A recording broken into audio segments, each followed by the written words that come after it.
Welcome to the Further Light Podcast, presented by Wisconsin Freemasonry, helping you accomplish your Masonic goals through education and more light.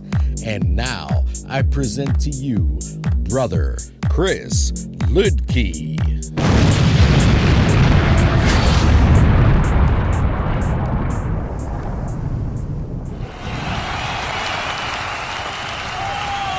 Listeners, scholars, brothers, this is Brother Chris Ludke, and today I want to explore the landmarks of Freemasonry, really get into what they are, what they mean, and are they as permanent as we would generally think? And for this episode, I'm looking at a number of different sources. Of course, Mackey comes to mind, but also the Constitution, Laws, and Edicts of the Grand Lodge of Wisconsin, dated to 1908. It's an old book. It contains a lot of ritual and information from the period, which is fantastic. I'm also looking at an article for some information from the Square magazine called Mackey's 25 Masonic Landmarks. Excellent article, really does get into some ideas behind them and the history behind them. So, that being said, let's look at these landmarks. Now, Mackey has a typically Mackeyan way of looking at the landmarks, probably a little overwritten, a little overexplained, but then again, he's doing something specific. According to Percy Jantz, the Masonic term landmark has biblical origins. He cites the book of Proverbs, chapter 22, verse 28, quote, "Remove not the ancient landmark which thy father has set," referring to stone pillars set to mark the land. And the idea is that there are certain things that cannot change. There are certain things that must always remain, and Mackey is running up against a problem, which is, at the end of the day, well, there is no Grand Lodge's Grand Lodge.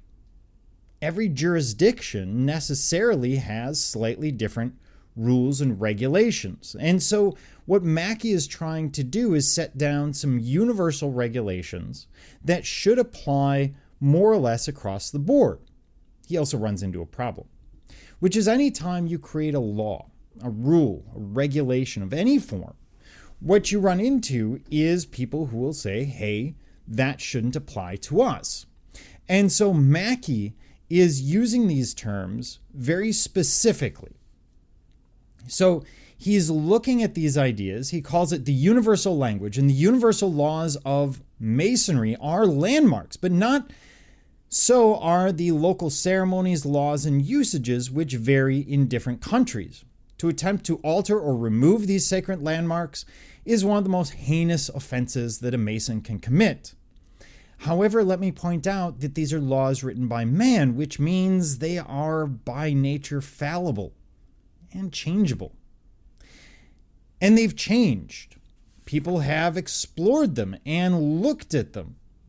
In 1863, a man by the name of George Oliver will go ahead and write that some jurisdictions restrict the definition of a Masonic landmark to only signs, tokens, and words, and he lays out his own landmarks. There are 40 of them that he goes through, and I'm not going to go through all of them. And then the first major attempt to define the landmarks will be Mackey in about 1858. So these are happening around the same time, and he defines 25 total landmarks, which I will get into shortly. But then a man by the name of Ezra Pound comes into the picture, and he looks at these 25 points and feels like he can summarize them down. And when it comes to the law, simplification is often something that's going to be beneficial. It helps people understand exactly what they're dealing with. And so he's looking at this as effectively Masonry's common law, referring back to English common law, the basis of American law. And he distinguishes 7 of these landmarks as of particular importance. And then we've had several Grand Lodges over time attempting to enumerate the landmarks, ranging from West Virginia, which has 7, to New Jersey with 10, to Nevada with 39, and Kentucky with 54. In the 1950s, the Commission of Information for Recognition of the Conference of Grand Masters of Masons in North America upheld 3 ancient landmarks. So what the heck are we supposed to do with all of this? We have several sets of landmarks. We have Mackey's. We have Ezra Pound. So Mackey has 25. We have Ezra Pound. And then we have the Commission on Information for Recognition of the Conference of Grand Masters. And so what do we do with all this? What are we supposed to make of it? Well, again, a reminder, laws change. They have to, because laws or landmarks, common usage, requires that things change to fit the society. If we don't fit the society, we simply become a historical footnote. There is nothing more to it. But let's take a look at some of these landmarks and how they change. So, in total, we have a series of landmarks, and I'm going to go through some of them from Mackey. First of all, Mackey's 25. The fraternal modes of recognition are the first one. The division of Masonry into 3 degrees is the second. The symbolic legend of Hiram Abiff, which of course is about 130 years old by the time Mackey's writing, is going to be number 3. The government of the fraternity by the Grand Master, the prerogative of the Grand Master to preside over any assembly of the craft, the prerogative of the Grand Master to issue dispensations for conferring degrees at a regular time. There are a number of prerogatives of the Grand Master. The necessity for Masons to congregate in lodges. Some of these are really obvious, right? These are really basic. If you don't meet in a lodge, is it really a meeting? And if you don't declare the place that you are a lodge or open a lodge, are you really meeting as Masons? The government of the lodges to be by the master and 2 wardens. Okay, universal enough. The necessity that every lodge, when congregated, be duly tiled. The right of every Mason to be represented in all general meetings of the craft. The right of every Mason to appeal from his lodge's decision to the Grand Lodge. The right of every Mason to sit in every regular lodge. That no unknown visitor may be allowed to sit in lodge without being examined and found to be a Freemason. And it goes on. So there are a lot of things in here that really explore, and with some depth, the idea of what it is to be a Freemason. We get to landmark 19, for example, a belief in the existence of God as a grand architect of the universe. Landmark 20, that subsidiary to the belief in God as a landmark of the craft is the belief in resurrection or future life, in other words, an afterlife. Landmark 21, that a book of laws shall constitute an indispensable part of the furniture of every lodge. 22, the equality of all Masons is another landmark. 23, the secrecy of the institution is an important landmark, and it goes into why and what that means. 24, the foundation of speculative science upon an operative art. In other words, we are based on this ancient craft. And the 25th is that these landmarks shall never be changed. So let's jump ahead to Ezra Pound, who does change them. Well, as he sees it, he makes them more concise. So from 25, we move to 7. A belief in a supreme being, a belief in immortality, that the book of sacred law is an indispensable part of the furniture or furnishings of the lodge, the legend of the 3rd degree, secrecy, not specified entirely, symbolism of operative masonry, and that a Mason must be a man freeborn and of lawful age. Now there are several changes there. For example, a belief in supreme being, instead of 2 landmarks saying that you must believe in a God and that you must believe in an afterlife. Now, why does Pound change it? At the end of the day, he's trying to be more concise. He believes that we can boil this down, make it more understandable for everyone in the craft. Is it good? Well, that's a point of debate. It does, however, show that people are interested in this. People are interested in redefining things. But Mackey's writing in 1858. The Civil War hasn't happened yet. The world is very different. The anti-Masonic Party is still a thing in the United States. Masonry has not yet recovered from that, from the Morgan affair. And so he's laying out something very, very specific, really a set of landmarks for their time. By the time we get to Ezra Pound around 1911, we're in a very different world.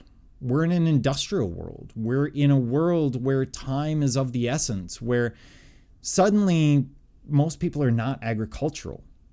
Keep in mind, in the United States, the Industrial Revolution, for all that we talk about it, really doesn't take off until the Civil War. It's the needs of war that kick off that whole revolution in the United States. So Ezra Pound is in a very different world. It makes sense that he's going to focus on these ideas of time, of timeliness, of making things concise, making them universal. The very idea of universality is different by the time we get to Ezra Pound.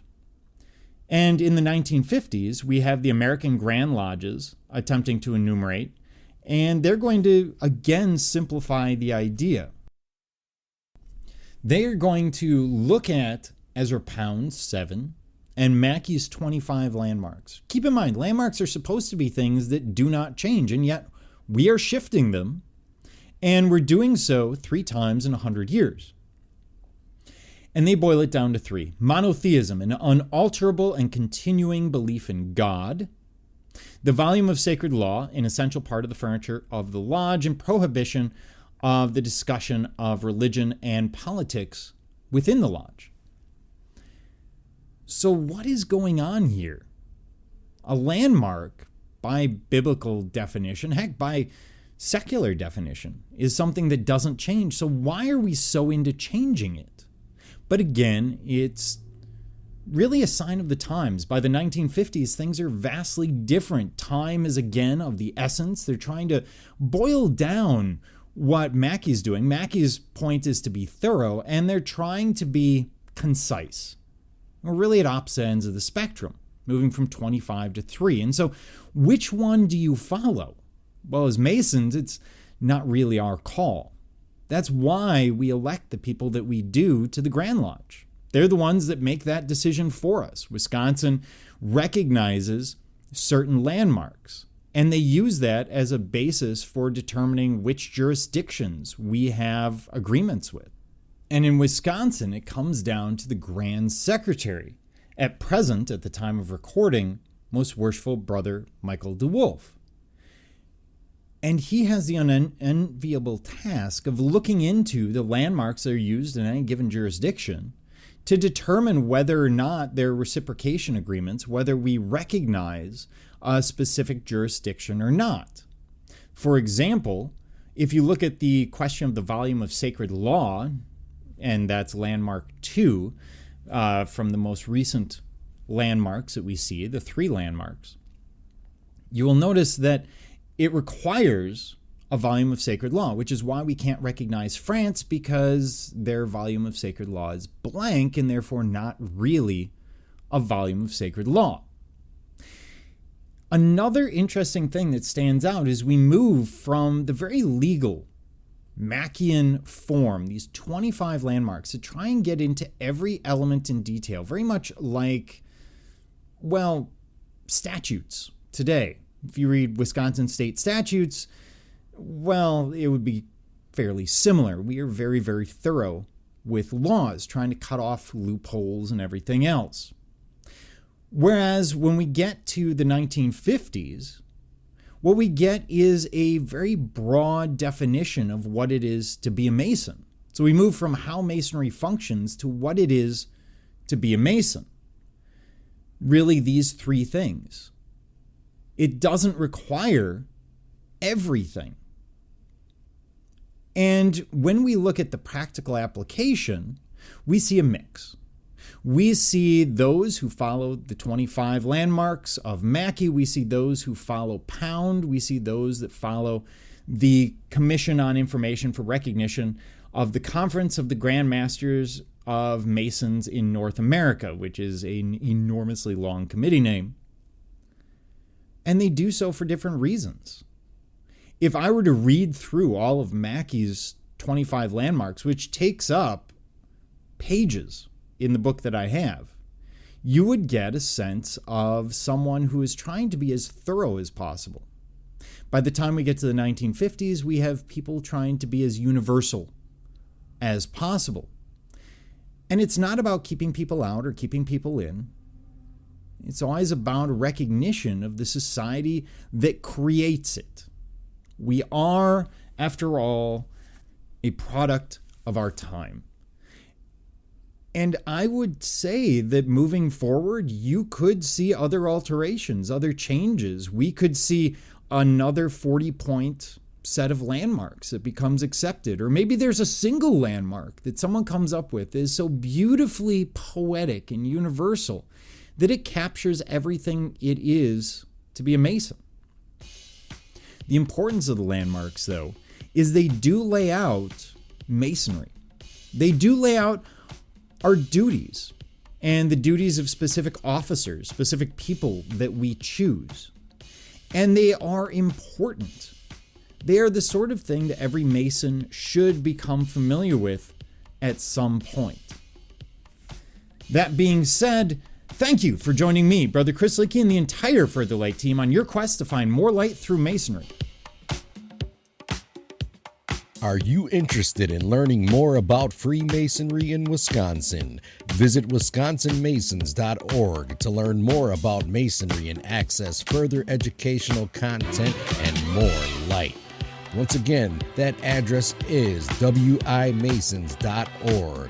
Any questions, comments, or suggestions, please email us at education@wisconsinmasons.org. And thank you for listening.